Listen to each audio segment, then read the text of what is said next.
স্বাগত নিউজ আপডেটে আপনাদের সাথে আছি আমি নাদিরা জাহান। কক্সবাজারে ভারী বৃষ্টিতে পাহাড় ধসে অন্তত ৬ জনের মৃত্যু হয়েছে। এর মধ্যে সদরের দক্ষিণ ডিক্কুল এলাকায় মারা যান মা ও তার 2 মেয়ে। নিহতরা হলেন মিজানুর রহমানের স্ত্রী আখিমণি ও তাদের 2 কন্যা সন্তান ময়না ও মায়া। গত রাত 2টার দিকে এই দুর্ঘটনা ঘটে। স্থানীয়রা জানান, বৃহস্পতিবার রাত 2টার দিকে ভারী বৃষ্টি চলাকালীন মিজানের বাড়ির দিক থেকে পাহাড় ধসের বিকট শব্দ শোনা যায়। স্থানীয়রা সেখানে গিয়ে তাৎক্ষণিকভাবে মিজানকে জীবিত উদ্ধার করেন। পরে দমকল বাহিনীর সহযোগিতায় মিজানের স্ত্রী ও 2 কন্যা শিশুর মরদেহ উদ্ধার করা হয়। এদিকে উখিয়ার হাকিমপাড়া 14 নম্বর রোহিঙ্গা ক্যাম্পে পাহাড় ধসে মৃত্যু হয়েছে আরও 3 জনের। ঝিনাইদহ 1 আসনের সাবেক সংসদ সদস্য নায়েব আলী জোয়ারদারকে গ্রেপ্তার করেছে র্যাব। ভাঙচুর ও অগ্নিসংযোগের মামলায় তাকে 4 দিনের রিমান্ড মঞ্জুর করেছেন আদালত। র্যাব 6 জানায়, নাশকতা মামলার আসামি সাবেক এমপি নায়েব আলী শহরের আরাবপুর বাস স্ট্যান্ড এলাকায় তার নিজ বাড়িতে অবস্থান করছেন এমন সংবাদের ভিত্তিতে গত রাতে যৌথ অভিযান চালায় আইন শৃঙ্খলা বাহিনী।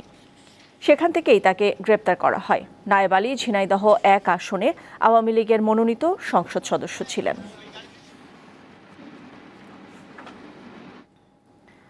গত 5 আগস্ট আশুলিয়ায় হত্যার পর মৃতদেহ আগুনে পুড়িয়ে দেওয়ার ঘটনায় ইন্সপেক্টর আরাফাতকে গ্রেপ্তার করেছে র্যাব। শুক্রবার এক বিজ্ঞপ্তিতে এই তথ্য জানানো হয়। এতে বলা হয়, বৃহস্পতিবার রাতে রাজধানী আফতাবনগর থেকে গ্রেপ্তার হয় আরাফাত। একই ঘটনায় এর আগে গত 2 সেপ্টেম্বর রাতে ঢাকা জেলার সাবেক অতিরিক্ত পুলিশ সুপার আবদুল্লাহিল কাফিকে গ্রেপ্তার করে ঢাকা মহানগর গোয়েন্দা পুলিশ। গত 30 আগস্ট একটি ভিডিও সামাজিক যোগাযোগ মাধ্যমে ভাইরাল হয়। ভিডিওতে দেখা যায় 2 জন পুলিশ সদস্য ভ্যানে মরদেহ স্তূপ করছেন। এক পর্যায়ে পুলিশ মরদেহগুলো তাদের থানার সামনে নিয়ে যায়। সেখানে একটি পুলিশ ভ্যানে রেখে আগুন দিয়ে জ্বালিয়ে দেওয়া হয়।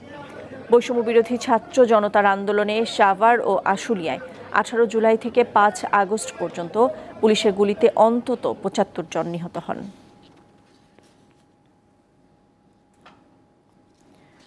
যুক্তরাষ্ট্রের পররাষ্ট্র দপ্তরের দক্ষিণ ও মধ্য এশিয়া বিষয়ক অ্যাসিস্ট্যান্ট সেক্রেটারি ডোনাল্ড লু আগামীকাল ঢাকায় আসছেন। তবে তিনি ওয়াশিংটন থেকে সরাসরি বাংলাদেশে আসছেন না। দিল্লি হয়ে ঢাকায় পৌঁছানোর কথা রয়েছে তার।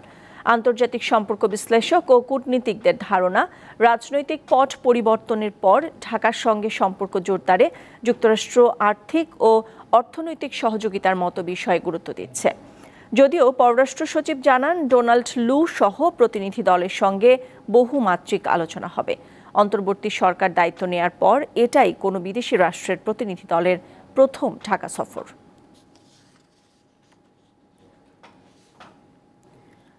বাংলাদেশ নিয়ে ভারত নানাভাবে চক্রান্ত করছে বলে অভিযোগ করেছেন বিএনপির স্থায়ী কমিটির সদস্য বেগম সেলিমা রহমান। বৈষম্য বিরোধী আন্দোলনে নিহতদের পরিবারকে নগদ অর্থ সহায়তা প্রদান অনুষ্ঠানে তিনি এ অভিযোগ করেন। জাতীয় প্রেস ক্লাবে সকালে এর আয়োজন করা হয়। বৈষম্য বিরোধী ছাত্র আন্দোলনের পক্ষ থেকে তারেক রহমানকে নিয়ে যে বক্তব্য দেয়া হচ্ছে তা দুঃখজনক বলে মন্তব্য করেন সেলিমা রহমান। আরও বলেন, আওয়ামী লীগের শাসনামলে বিএনপির হাজারো নেতাকর্মী জীবন দিয়েছে। তাদের আত্মত্যাগের বিনিময়ে বাংলাদেশ বর্তমানে স্বাধীন। জনগণের অধিকার নিশ্চিত করতে একটি নির্বাচিত সরকার প্রয়োজন জানিয়ে সবাইকে ঐক্যবদ্ধ হওয়ার আহ্বান জানান বিএনপির এই নেতা। আজকে খুব দুঃখ হয় কোন নেতা যদি কাউকে অসম্মান করে, আমাদের জনাব তারেক রহমানকে অসম্মান করে কথা বলে। এই সংস্কার প্রস্তাব আজ থেকে 1 বছর 2 মাস আগে আমাদের লেকশোর হোটেলে আমাদের এই সংস্কার প্রস্তাব দেওয়া হয়েছিল। কি ভয়ানক কথা! আজকে যদি আপনারা ঐক্যবদ্ধ না থাকতে পারেন, তাহলে আপনারা এই কথা কি করে বলেন? আমরা তো আপনাদেরকে অসম্মান করছি না। রাজধানী সহ সারা দেশেই বাড়ছে ডেঙ্গুতে আক্রান্তের সংখ্যা। মাগুরায় শুক্রবার সকাল পর্যন্ত 250 শয্যা বিশিষ্ট হাসপাতালে ডেঙ্গু জ্বরে আক্রান্ত হয়ে ভর্তি হন 11 জন। এদের মধ্যে চিকিৎসা নিয়ে সুস্থ হয়ে বাড়ি ফেরেন 7 জন। যশোরের 7টি হাসপাতালে বর্তমানে 51 জন ডেঙ্গু রোগী চিকিৎসাধীন রয়েছেন। জেলার ডেপুটি সিভিল সার্জন জানান, যশোরে ডেঙ্গু রোগী শনাক্তের হার ঊর্ধ্বমুখী। বরগুনায় ডেঙ্গুতে আক্রান্ত হয়ে হাসপাতালে ভর্তি হয়েছেন 44 জন। এই জেলায় এখন পর্যন্ত কোনো মৃত্যুর খবর পাওয়া যায়নি। এছাড়া ঠাকুরগাঁওয়ে বাড়ছে ডেঙ্গুতে আক্রান্তের সংখ্যা। এমন অবস্থায় সবাইকে বাড়তি সতর্কতা অবলম্বনের পাশাপাশি বাড়ির আশপাশ পরিচ্ছন্ন রাখার পরামর্শ দিয়েছেন চিকিৎসকরা। এবার আন্তর্জাতিক প্রসঙ্গ। দীর্ঘ 6 মাস পর আবগারি নীতি মামলায় জামিন পেলেন দিল্লির মুখ্যমন্ত্রী ও আম আদমি পার্টির নেতা অরবিন্দ কেজরিওয়াল। শুক্রবার সকালে সুপ্রিম কোর্টের বিচারপতি সূর্যকান্ত ও বিচারপতি উজ্জ্বল ভুইয়ার ডিভিশন বেঞ্চ তার জামিন মঞ্জুর করেন। এর আগে গত 5 সেপ্টেম্বর শুনানি শেষে আদালত রায় অপেক্ষমান রাখে। আবগারি নীতি মামলায় ঘুষ নেওয়া ও অর্থ পাচারের অভিযোগে গেল 21 মার্চ এনফোর্সমেন্ট ডিরেক্টরি ইডি কেজরিওয়ালকে গ্রেপ্তার করে। পরে গত 12 জুলাই সুপ্রিম কোর্টের বিচারপতি সঞ্জীব খান্না ইডির করা মামলায় কেজরিওয়ালকে জামিন দেন। কিন্তু একই অভিযোগে জুন মাসে সিবিআই কেজরিওয়ালকে গ্রেপ্তার করায় এতদিন তিনি মুক্তি পাননি।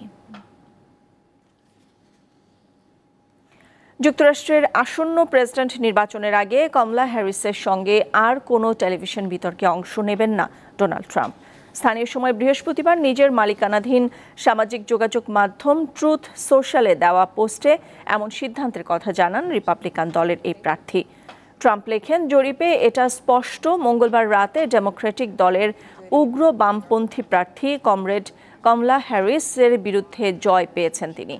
এরপরই কমলা আবার বিতর্কের আহ্বান জানিয়েছেন। বলেন, যখন কেউ লড়াইয়ে হেরে যায় তখন তার মুখ থেকে প্রথমেই বের হয় তিনি আবার নতুন করে লড়াই করতে চান।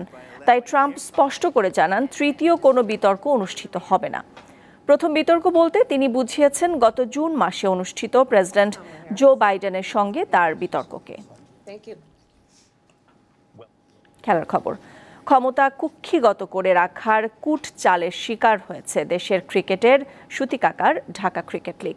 বিসিবি নির্বাচনে জয় নিশ্চিত করতে একাই 2 ডজন ক্লাবের মালিকানা ধরে রেখেছিলেন ইসমাইল হায়দার মল্লিক।